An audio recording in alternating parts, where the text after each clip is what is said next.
just a couple of years ago, Christian Yelich nearly won back-to-back MVP awards. And over the past couple seasons, he has been nothing more than a below-average hitter. And that's exactly what we're going to be talking about today. I'm going to be jumping into the career of Christian Yelich, including the rise and the fall. So let's get right into this. Yelich was the 23rd overall pick in the 2010 draft by the then Florida Marlins. Yelich worked his way up through the minors and made his debut back in 2013 as a 21-year-old. At the time, the Marlins were struggling as they finished the 2013 season with 62 wins and 100 losses. But the Marlins had a bright future as Yelich was getting called up to play with young studs in Giancarlo Stanton and Jose Fernandez.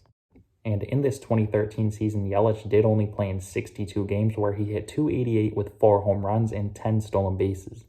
Moving over to 2014, this is where Yelich had his first full season in the big leagues. He played in 144 games where he hit .284 with 9 home runs, 54 RBIs, and 21 stolen bases. And to go along with that, he won a Gold Glove, which was impressive at the time considering he was only 22 years old. And at the time, the Marlins had what came to be known as one of the best young outfields in all of baseball. So not only was the future bright for Christian Yelich, it was also bright for the Miami Marlins. Now moving over to 2015, Christian Yelich played in 126 games where he hit .300 with 7 home runs, 44 driven in, and 16 stolen bases.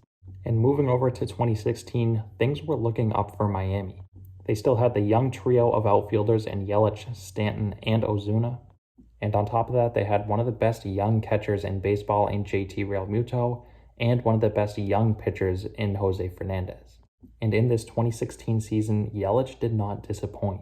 He had his best season to date as he played in 155 games where he hit .298 with 21 home runs, 98 driven in, 9 stolen bases, and an .859 OPS. And on top of that, Yelich ended up winning a Silver Slugger award. But for Miami, the season was a disappointment as they only finished with 79 wins. Moving over to 2017, Yelich played in 156 games where he hit .282 with 18 home runs, 81 driven in, 16 stolen bases, and an .807 OPS. It was just another productive season for Yelich, who at the time was entering his prime at the age of 25. And in this 2017 season, the Marlins yet again underperformed. They only finished the season with 77 wins, and it was clear something needed to be done with this roster. So in January of 2018, the Miami Marlins made a big deal. They traded away Christian Yelich for a boatload of prospects, including Jordan Yamamoto, Lewis Brinson, and Isan Diaz. And at the time, this looked like a great deal for Miami, who clearly needed to restructure things with their roster. They were going for the youth movement and going all in with the rebuild. And for Christian Yelich, he had always been looked at as a pretty solid player who had never made an all-star appearance, but he did have the potential to be an all-star. So at the time, this was a win-win for both teams. The Brewers were looking to win now, and the Marlins were clearly going full rebuild. Fast forward a couple months later, and Yelich was proving that the Brewers got the best of this deal. In this 2018, which was his first season in Milwaukee, he showed up. He played in 147 games where he hit .326 with 36 home runs, 110 RBIs, 22 stolen bases, and a 1,000 OPS. On top of that, he had a league-best 164 OPS plus and ended up winning the National League MVP award.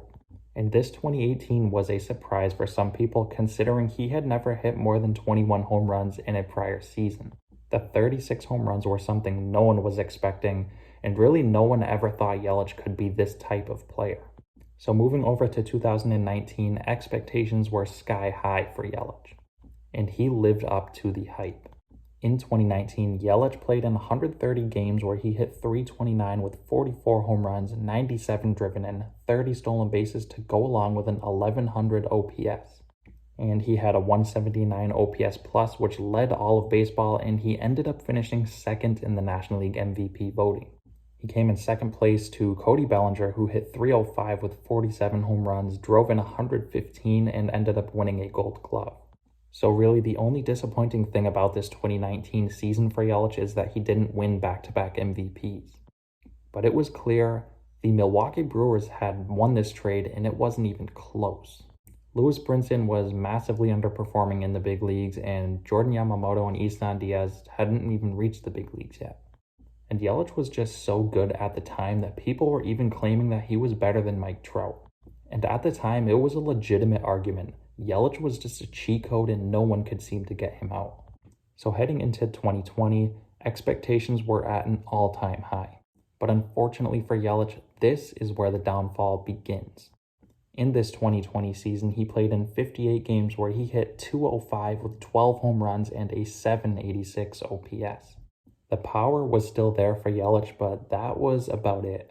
The .205 average was something that we were not expecting to see from Yelich, considering he hit above .325 over the past 2 seasons. The strikeouts were clearly an issue for Yelich, as he had a strikeout percentage of near 30% over the first half of the season. And while a lot of people point to injuries, I have a different conclusion as to why Yelich struggled just so much in 2020. He was simply not nearly as aggressive as he had been over the past couple years. In 2018, his first pitch swing percentage was 27.8%. In 2019, it went up to 29.5%. And in 2020, Yelich's first pitch swing percentage decreased to a career low 13.4%. And that's a drastic drop. You can double that 2020 percentage, and it still isn't as high as years prior. So going into 2021, people weren't sure what to expect of Yelich, considering he had such a big downfall in 2020. And unfortunately for Yelich, 2021 was better, but not much better than 2020. He played in 117 games where he hit .248 with 9 home runs, 51 driven in, and a .736 OPS. And a lot of people have been saying the injuries are what is making Yelich play so bad the past couple of years. But for me, I'm pointing back to those first pitch swing percentages, and I really think it's all mental with Yelich. I mean, the guy's coming off nearly 2 back-to-back MVP awards, and all of a sudden he's just not swinging nearly as much as he used to. So I don't think Yelich really needs to make any changes to his approach at the plate. And as we stand today, Yelich just turned 30 about a couple weeks ago, so really this guy is still in his prime. He still has plenty of time left to fix things. And for me, I really wouldn't even be surprised if he reverted back to his 2018 and 2019 form. And by making this video, I'm not saying things are over for Yelich. I just think it's so crazy to see a guy go from arguably the best player in baseball to barely even being able to hit 200. So that's going to wrap today's video up. Let me know your guys' thoughts down below on Yelich, whether you think he has a chance to go back to the player he once was or not. And if you guys do enjoy the content, feel free to subscribe. I'm going to continue to post plenty of baseball videos here as we head further into the off season. And as always, I want to thank you guys again so much for watching, and I'll see you next time.